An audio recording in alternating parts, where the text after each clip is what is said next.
The great hull of the Galactic Concorde stretched across 3 kilometers of polished crystal. 12 different species sat around the massive circular table, their forms as varied as the stars themselves.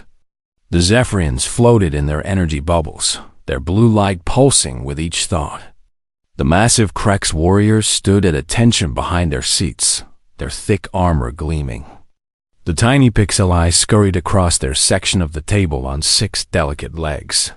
Ambassador Veltar of the Zephyrians raised one of his long, thin arms. The hall fell silent. His voice echoed through the chamber like wind through empty caves. "We gathered today to discuss the quarterly reports from our border worlds," he said. His energy bubble flickered as he spoke. "Most sectors report normal activity. Trade is good.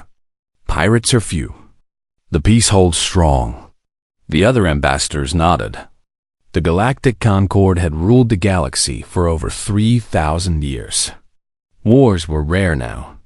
Most problems could be solved with words instead of weapons. But then Veltar's expression changed. His light dimmed slightly.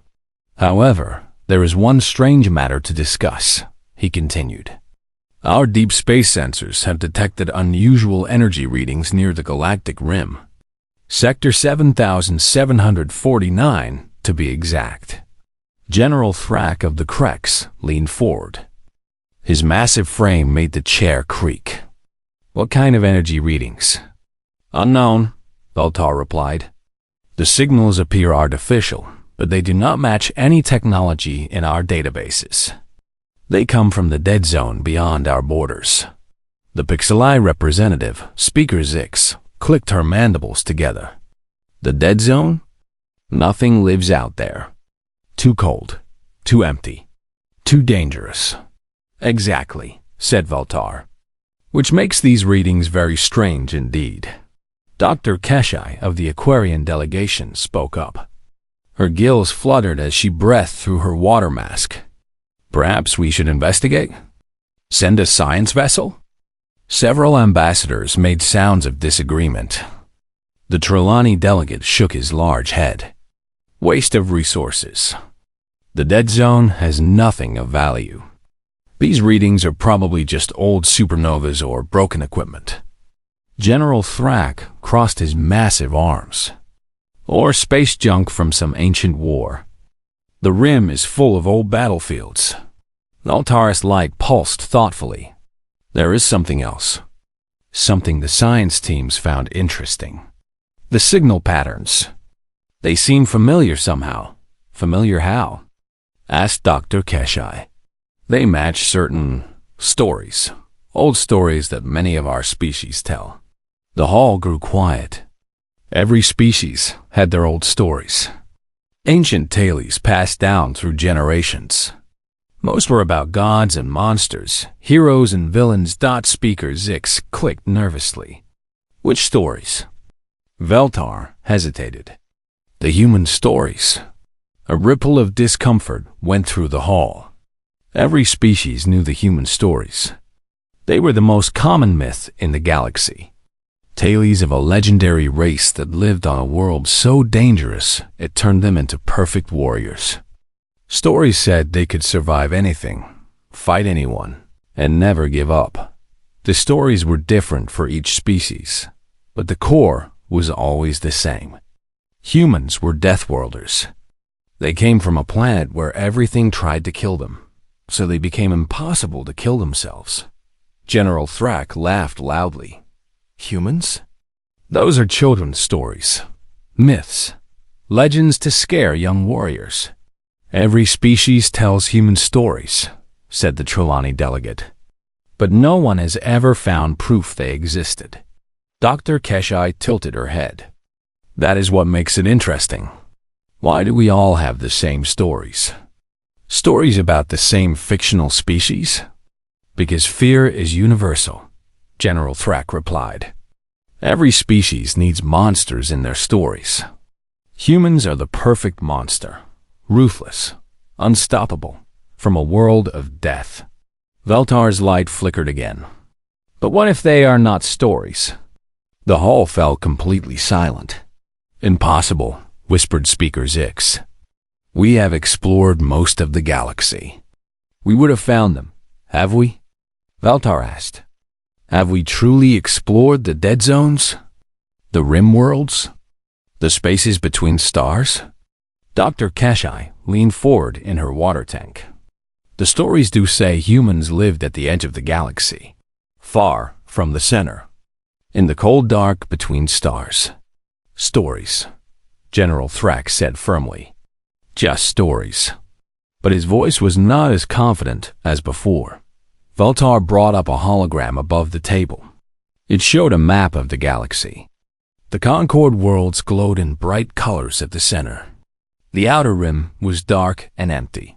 "These energy readings come from here," he said, pointing to a spot in the darkness. "Sector 7749, right where the old stories say the human homeworld should be." The ambassadors stared at the map. The darkness seemed to stare back. "What do you propose?" asked Dr. Keshai. "A small science mission," Valtar replied. "One ship. A quick investigation. Just to be sure." General Thrax shook his head. "Waste of time and resources. There are no humans. There never were any humans. The dead zone is called dead for a reason. Then there is no harm in looking," Dr. Keshai pointed out. The vote was close. 7 species voted to ignore the readings. 5 voted to investigate. But Valtar had the deciding vote as session leader. He voted to investigate. "Very well," he announced. "I will send the research vessel Bright Dawn to Sector 7749. They will investigate these readings and report back within 1 standard month." As the meeting ended and the ambassadors filed out, none of them noticed the small detail in Valtar's report. The energy readings were not random. They were getting stronger, and they were moving in the vast darkness beyond the galaxy's edge.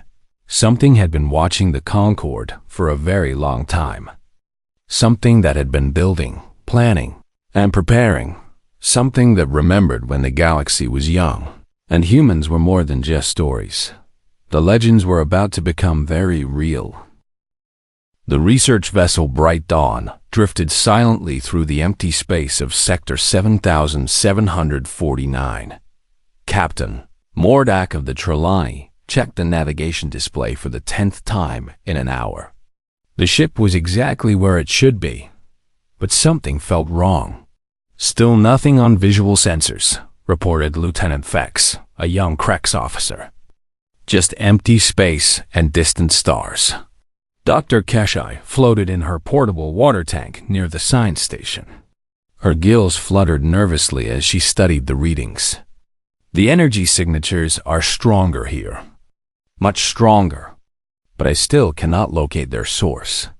Captain Mordak scratched his large head with one clawed hand. Maybe the Concord sensors were wrong. Space is full of strange energy. Solar winds, cosmic radiation, old explosions. "No," Dr. Keshe said firmly. "These readings are artificial, structured. They follow patterns." She brought up a display showing waveforms and frequency charts. "Look at this. These are not random energy bursts. They repeat every few hours. Always the same sequence." Lieutenant Fex leaned closer to look. "Could be an automated beacon. Some old navigation system from a dead colony." "Perhaps," Dr. Keshe replied. "But the technology is unlike anything in our databases." The ship's communication officer, a pixeleye named Chaitek, suddenly sat up straight at her station. Her 6 legs clicked rapidly against her chair. "Captain," she called out, "I am detecting structured radio transmissions." Captain Mordak turned quickly. "From where?" "Unknown. The signals are very weak, but definitely artificial. And, Captain, they are not using any known language or communication protocol." Dr. Keshai moved her tank closer to the communication station. "Can you isolate the signals?" Chaitik worked her controls with practiced speed. Yes, playing them now. The bridge filled with strange sounds. Numbers spoken in an alien voice. Music unlike anything any of them had heard. And then something that made everyone go quiet. Voices. Multiple voices talking back and forth in rapid, clipped sentences. The tone was clear even though the words were unknown. These were military communications. Orders being given.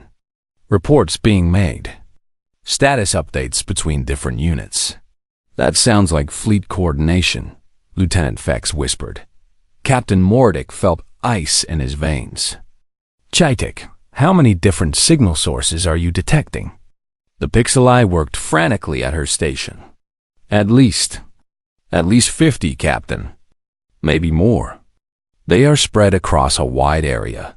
50 ships? Dr. Keshai asked. Or 50 fleets, Lieutenant Fex said grimly.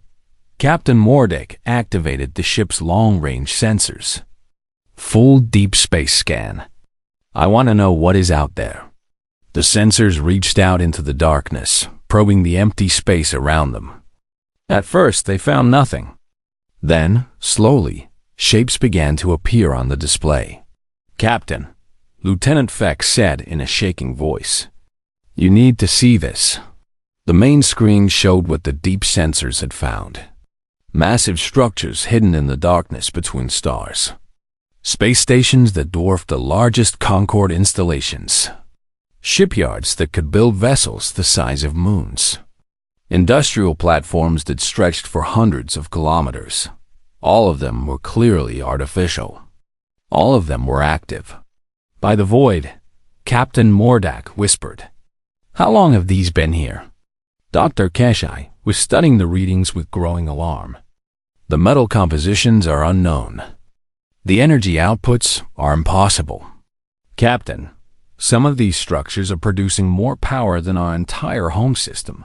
Who could build something like this? Lieutenant Fex asked. Chaitik looked up from her communication station. Captain, I have been analyzing the radio transmissions, running them through our linguistic databases, and the mathematical sequences match patterns found in ancient cultural archives. Specifically, patterns found in the human myth collections that every species maintains. The bridge went completely silent. Dr. Keshai spoke first, her voice barely above a whisper. You are saying these transmissions are in human language? I am saying the structure is identical to what our myths claim human language would sound like, Chaitik replied. The rhythm, the tonal patterns, even the way they organize information. Captain Mordak felt his hands shaking. That is impossible. Humans are legends, stories. Are they? Dr. Keshai asked. She was looking at the display showing the massive hidden structures. Someone built all of this. Someone with technology far beyond our understanding. Lieutenant Fex was studying the tactical display. Captain, I am reading movement. Multiple contacts approaching our position. The sensor display lit up with new signals. Ships. Lots of ships. They were coming from the direction of the hidden structures, moving in perfect formation. How many? Captain Mordak asked. I count. 200. No, wait. More signals appearing. 300. 400. Lieutenant Fex's voice was rising. Captain, there are over 500 ships approaching our position. Size analysis? Large. Bigger than our heavy cruisers. And Captain, their configuration does not match any known ship design. Dr. Keshai was working frantically at her science station. Energy readings from the approaching ships are enormous. Their power signatures alone suggest weapons capability far beyond anything the Concorde possesses. Captain Mordak had to make a decision. His small research ship could not fight 500 unknown vessels. Running was the only option. All stations, prepare for emergency jump, he ordered. Jump coordinates set for Concorde space, Lieutenant Fex replied. Wait, Chaitik called out. I am receiving a transmission from the approaching ships. On speakers, Captain Mordak ordered. The bridge filled with a new voice. It spoke in perfect Concord standard, but with an accent none of them had ever heard. Unknown vessel. This is Admiral Sarah Chun of the United Earth Fleet. You have entered human space without permission. State your intentions. The crew looked at each other in shock. Dr. Keshai was the first to find her voice. Admiral Chun, she said slowly. This is Dr. Keshai of the Concord research vessel Bright Dawn. We did not know this was claimed space. We were investigating energy readings. Understood, Dr. Keshai. We have been aware of your presence for some time. Your mission is clear to us. However, your return to Concord space will carry a message. What message? Captain Mordak asked. Tell your Concord that humanity is no longer a legend. We are returning to the galaxy. And this time, we come as equals, not as myths. The transmission ended. The approaching ships stopped their advance but remained in formation, blocking any escape route. Captain Mordak realized that everything was about to change. The legends were real. The humans had returned, and they were no longer hiding in the darkness. The emergency session of the Galactic Concord was unlike any in the organization's 3,000-year history. Every ambassador sat in stunned silence as Captain Mordak finished his report. The holographic displays showed images captured by the Bright Dawn sensors. Massive human structures. Hundreds of warships. Technology that shouldn't exist. Ambassador Veltar's energy bubble flickered weakly. You are certain these beings called themselves humans? Completely certain, Captain Mordak replied. They spoke perfect Concord standard. They knew who we were. They had been watching us. General Thrax stood up so quickly, his chair fell over. Impossible. We would have detected them years ago. Dr. Keshai moved forward in her water tank. General, their technology is far beyond ours. If they wanted to stay hidden, we would never have found them. But they're just myths. Speaker Zix clicked nervously. Stories we tell children. Stories based on what? Veltar asked quietly. Every species has the same myths. About the same race. From the same region of space. What if the myths were memories? The hall erupted in arguments. Some ambassadors refused to believe the reports. Others demanded immediate military action. A few suggested trying to negotiate. The arguments stopped when alarms began sounding throughout the building. Red emergency lights flashed as automated voices announced, "Unknown fleet detected. All stations to alert status." Fleet Admiral Korax of the Zephyrian Navy appeared on the main screen. His energy form was pulsing rapidly with stress. Council, we have a situation.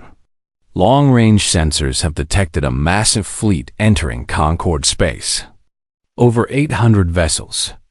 They are heading directly for the capital system. General Thrak grabbed his communication device. What is their configuration? Standard attack formation? No, sir, Admiral Korax replied. They are traveling in a formation we have never seen before. Perfect lines, perfect spacing. It looks more like a parade than an invasion. Parade or not, General Thrak said. 800 ships is an act of war. I am ordering all battle fleets to intercept. Wait, Veltar called out. Perhaps they come in peace. Let us try to communicate first. With 800 warships? General Thrak snorted. That is not a peace mission. Admiral Korax spoke again from the screen. Sirs, we are receiving a transmission from the approaching fleet.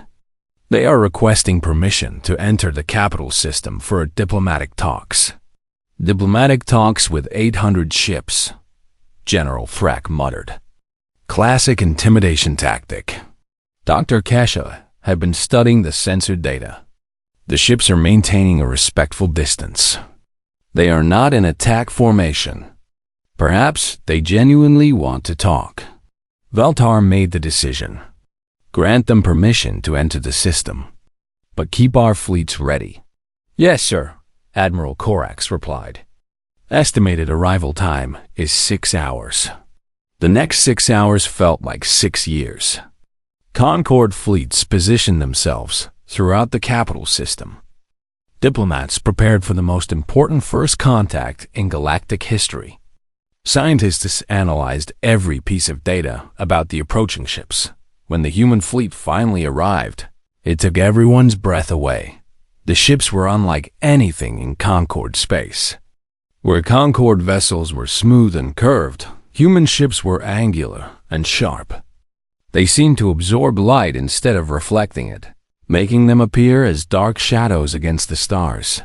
The largest ship was enormous, bigger than any Concord dreadnought. Its hull was covered in weapon systems that shouldn't be possible to mount on a mobile platform. Sensors showed it carried enough firepower to destroy an entire planet. Admiral Sarah Chen's voice filled the communication channels. Concord Council. This is Admiral Chun of the United Earth Fleet. We request permission to dock at your station for diplomatic talks. Veltar activated the communication system. Admiral Chun, this is Ambassador Veltar of the Galactic Concord. We welcome you to our system. However, your impressive fleet makes us nervous. Perhaps you could withdraw most of your ships? Ambassador Veltar, Admiral Chun replied. My fleet will remain in formation. We come in peace, but we have learned to be prepared for all possibilities. General Thrak couldn't contain himself. Admiral Chun, 800 warships is not a peaceful gesture. The Concord demands you withdraw your fleet immediately. There was a long pause before Admiral Chun responded. Her voice was colder when she spoke again. General, I assume. Let me be very clear. The United Earth Fleet goes where it chooses. We are here to talk, not to take orders. You are in Concord space, General Thrak replied angrily. You will follow Concord law. We follow human law, Admiral Chun said simply. However, we are willing to discuss mutual cooperation. The docking proceeded under heavy tension. Admiral Chun arrived at the station with a small diplomatic team. When they removed their helmets, the Concord representatives got their first look at actual humans. They looked almost exactly like the ancient myths described. 2 arms, 2 legs, upright stance. But there was something in their eyes that made even General Thrak uncomfortable. These beings had the look of predators. Calm, confident, and absolutely fearless. Admiral Chun was a small woman by human standards, but her presence filled the room. She spoke with quiet authority that made hardened warriors pay attention. Honored Council, she began. Humanity returns to the galaxy after 600 years of isolation. We come seeking peaceful coexistence with all civilized species. 600 years? Veltar asked. Where have you been? Building, Admiral Chun replied simply. Learning. Preparing. Preparing for what? Dr. Keshai asked. Admiral Chun smiled, but it was not a warm expression. For this moment. For our return to galactic civilization. General Thrak leaned forward aggressively. The Concord has ruled this galaxy for 3,000 years. We offer membership to all civilized species. You will submit to Concord authority and integrate into our society. Admiral Chun's smile disappeared. General, I think you misunderstand. Humanity submits to no one. We offer partnership, not servitude. You cannot refuse Concord law, General Thrak said angrily. Every species in the galaxy follows Concord law.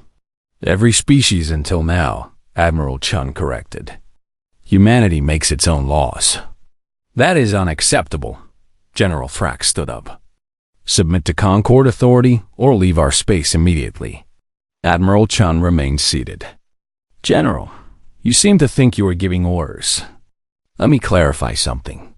My fleet could destroy every Concorde ship in this system before your weapons could target us. We come in peace because we choose peace. But if you prefer war, she let the threat hang in the air.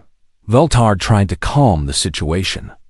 Surely we can find a compromise. Perhaps special status within the Concorde? Ambassador, Admiral Chun said, humanity does not compromise on freedom. We will work with the Concorde as equals, or we will work around you. General Thrax's face turned purple with rage. Around us? You forget where you are, human. This is our galaxy. You are outnumbered 1,000 to 1. Admiral Chun stood up slowly. General, you are about to make a very serious mistake. I suggest you reconsider. The only mistake was allowing you into our space, General Thrax replied. Concorde Defense Fleet. All ships attack the human fleet immediately.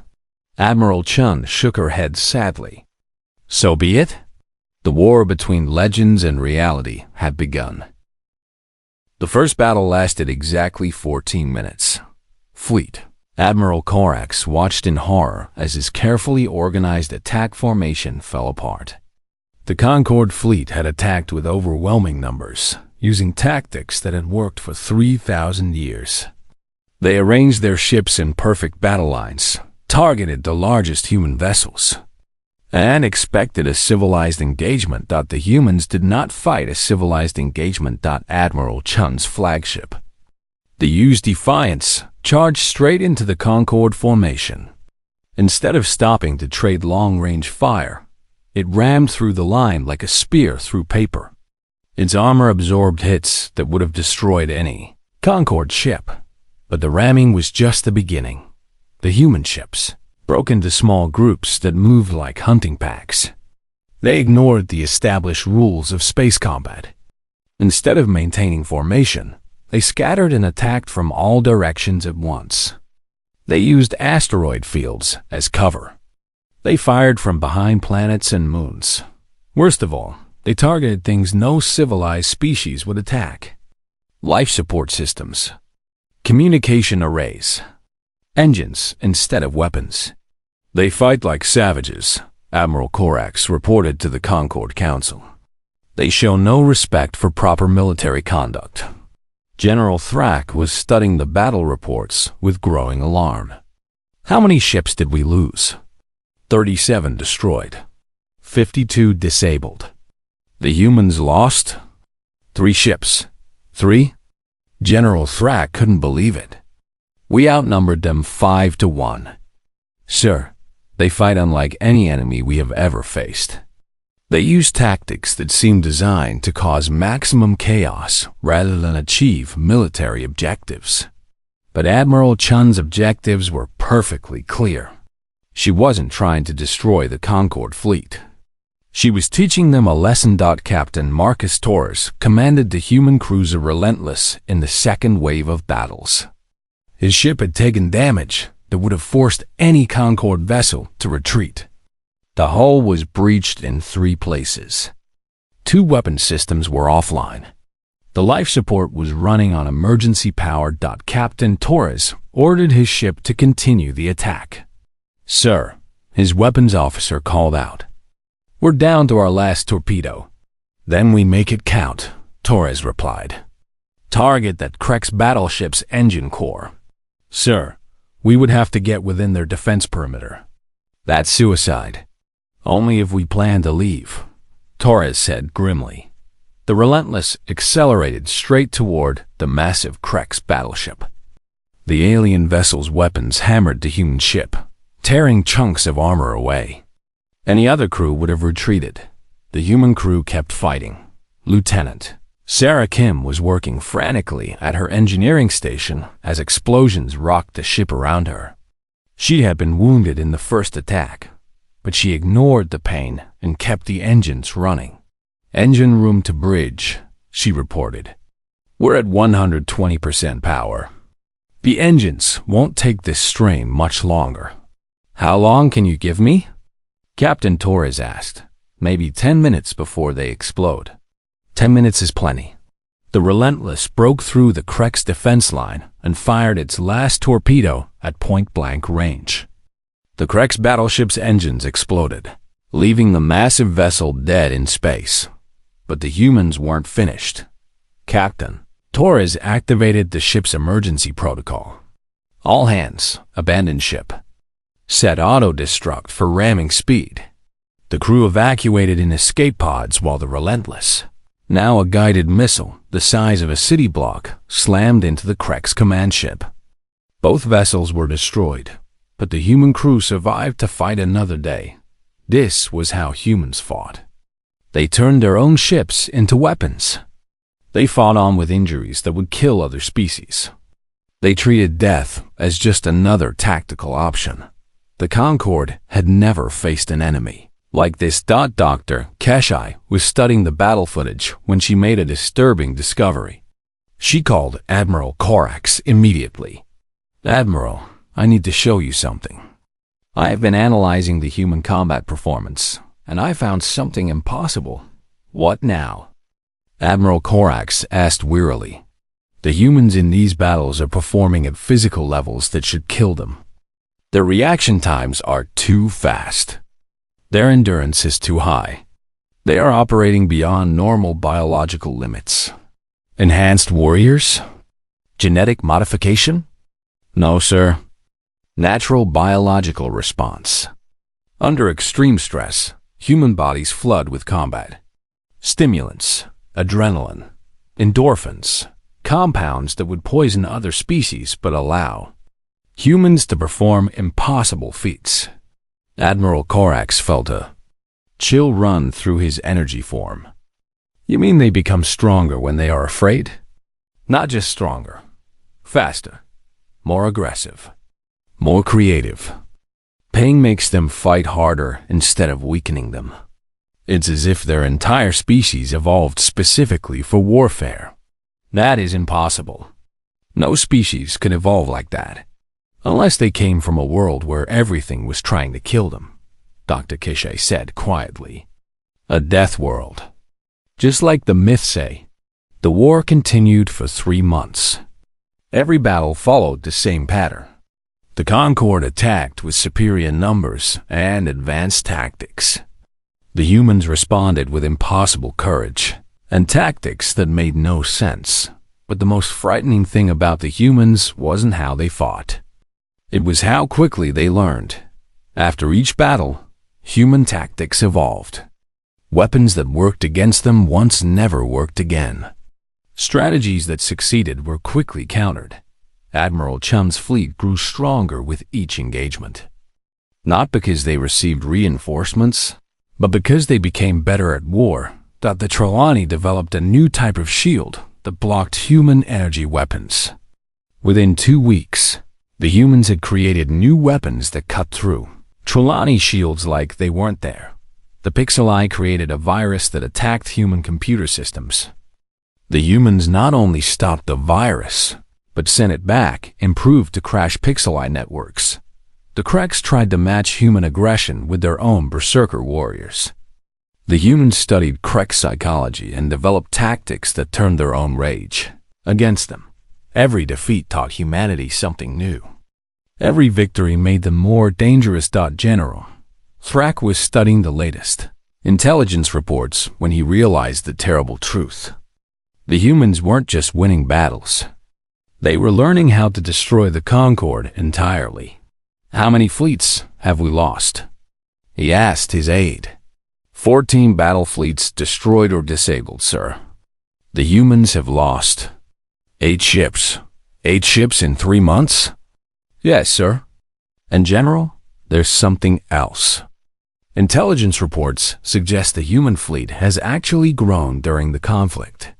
How is that possible? They're building new ships faster than we can destroy them. And, sir, the new ships are better than the old ones. They're incorporating technology captured from our vessels. General Thrak felt the walls closing in around him. The humans were doing more than winning. They were evolving. And somewhere in the darkness beyond the rim, more human fleets were waiting. The Concorde faced a choice.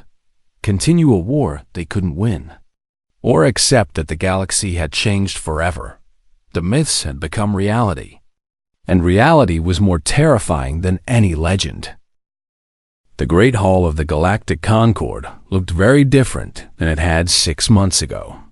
Scorch marks on the walls showed where desperate battles had been fought. Many seats around the council table sat empty, their former occupants dead or missing. But the most obvious change was the new seat at the head of the table. Admiral Sarah Chun sat calmly as the remaining Concord leaders filed into the hall. Her simple human uniform contrasted sharply with the elaborate robes and armor worn by the alien ambassadors. But no one questioned her right to be there. The war was over. Humanity had won. Ambassador Veltar's energy bubble flickered weakly as he took his seat. The once proud Zephyrian looked exhausted. 3 months of losing battles had broken the spirit of the Concord leadership. Admiral Chun, Veltar said formally, the Concord Council is ready to discuss your terms for peace. Admiral Chun nodded slightly. Thank you, Ambassador. Before we begin, I want to be very clear about something. Humanity does not seek to rule the galaxy. We never wanted this war. General Thrak, his armor dented and scarred from recent battles, made a bitter sound. You could have fooled us. Your forces have destroyed half our fleets. General, Admiral Chun replied calmly, your forces attacked us first. We simply defended ourselves more effectively than you expected. Dr. Keshai floated forward in her water tank. Admiral, what does humanity want from this peace? Equality, Admiral Chun said simply. Nothing more. Nothing less. The word hung in the air like a challenge. For 3,000 years, the Concord had ruled the galaxy through a careful hierarchy. Some species were considered more advanced, others more primitive. Everyone had their place in the cosmic order. Humanity was demanding to throw that order away. Speaker, Zix clicked her mandibles nervously. Equality sounds reasonable, but what does it mean in practice? Admiral Chun activated a holographic display. It showed a new map of the galaxy, with territorial boundaries redrawn. First, she said, humanity claims sovereignty over all human space. Our worlds, our stations, our fleets answer to no authority except our own. General Thrak leaned forward aggressively. You cannot simply claim territory that has belonged to the Concord for centuries. General, Admiral Chun said with a slight smile, I think recent events have proven that we can claim whatever we choose to claim. The question is whether you want to accept it peacefully or continue fighting. Dr. Keshai studied the map carefully. You are claiming a significant portion of the outer rim. That space was considered worthless. Worthless to you, Admiral Chun corrected. Humans find value in places others consider uninhabitable. It's one of our strengths. Veltar's light pulsed thoughtfully. What else? Second, Admiral Chun continued. The rigid caste system that currently governs interspecies relations will be abolished. All species will be treated as equals in galactic affairs. This caused an immediate uproar. The Trelawney delegates stood up angrily. Impossible! Some species are naturally more advanced than others. The Pixai cannot be expected to understand quantum physics. The Aquarians have no concept of stellar engineering. Admiral Chun's expression remained calm. And humans were considered myths until 6 months ago. Perhaps your assumptions about other species need to be reconsidered. Dr. Keshai was nodding slowly. The Admiral makes a valid point. We have been wrong about many things recently. Third, Admiral Chun said, raising her voice to quiet the arguments. The practice of forcibly uplifting primitive species will be regulated. Any species that wishes to advance technologically will be offered assistance. But no species will be forced to change against their will. General Thrak shook his head. This is chaos. The Galactic Order has maintained peace for 3 millennia. You want to destroy everything we have built. General, Admiral Chun said firmly, your peace was built on the assumption that some species were naturally superior to others. We have proven that assumption false. It's time for a new kind of peace. Speaker Zix spoke up quietly. What happens to species that refuse these changes? Admiral Chun's expression hardened. That depends on how they refuse. We will not force anyone to accept the new order, but we will not allow anyone to prevent it either. The threat was clear.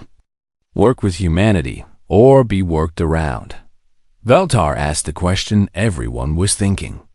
What guarantee do we have that humanity will honor this agreement? Your military advantage is overwhelming. What stops you from simply conquering us all? Admiral Chun leaned back in her chair. Admiral Chun leaned back in her chair. Ambassador, let me tell you something about humans. We have spent 600 years preparing for this moment. We could have attacked at any time in the last century and won easily. Do you know why we didn't? Why? Veltar asked. Because conquest is not victory, Admiral Chun replied. We don't want to rule the galaxy. We want to improve it. A galaxy where everyone lives in fear of human fleets is not an improvement. She stood up and activated another display. This one showed plans for new institutions, new trade agreements, new research partnerships. This is what we want, she said. A galactic community where every species contributes their unique strengths. Where advancement comes through cooperation, not domination. Dr. Kashai studied the plans with growing excitement. These research proposals. You want to share human technology? We want to share everything, Admiral Chun said. Human military technology, medical knowledge, engineering techniques, everything we learned during our isolation. General Thrak was suspicious. Why? What do you gain? Progress. Admiral Chun replied simply. Humans advance faster when we have worthy partners to challenge us. The negotiations continued for 2 weeks. Some species, like the Aquarians and Pixeli, quickly accepted the new order. Others, like the Kreks, fought against every change. The Trelawney delegation walked out entirely, declaring they would never accept human authority. Admiral Chun let them go.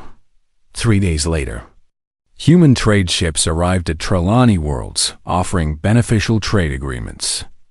Trelawney colonies that had been struggling with resource shortages suddenly had access to human technology and supplies within a month. The Trelawney government was quietly requesting readmission to the negotiations. The final agreement was signed on the anniversary of first contact.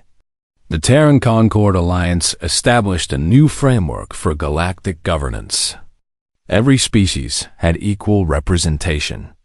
Disputes were settled through negotiation, not force, but everyone understood that human fleets would ensure the peace was maintained. Admiral Chun gave her final speech to the Joint Council 6 months after the war ended. Today begins a new chapter in galactic history, she said. We are no longer separate species competing for resources and territory. We are partners in the greatest adventure possible, the exploration of the infinite cosmos. She looked around the hall at representatives from dozens of species. Young Krex officers sat next to Pixeli scientists. Aquarian diplomats worked with human engineers. The legend said that humans were monsters from a death world. Admiral Chun continued. Perhaps that was true once. But we have learned something important during our time in the darkness. Monsters can choose to become protectors. Death worlds can teach their children to value life. She paused and smiled at the assembled delegates. The galaxy is vast and full of wonders we have yet to discover. Together, we will find them all. As the delegates filed out to begin their work building the new galactic order, none of them noticed the data streams flowing to human ships in deep space. The defense networks were already being established. The monitoring systems were coming online. Humanity had kept its promise. They had not conquered the galaxy. They had simply made themselves indispensable to it. In the deep archives beneath the New Alliance headquarters, scholars were already rewriting the old myths. The stories of the terrible humans from the Death World were being replaced with new legends. Stories about the species that emerged from darkness to bring light to the stars. The myths had become reality. And reality, as it turned out, was better than any legend.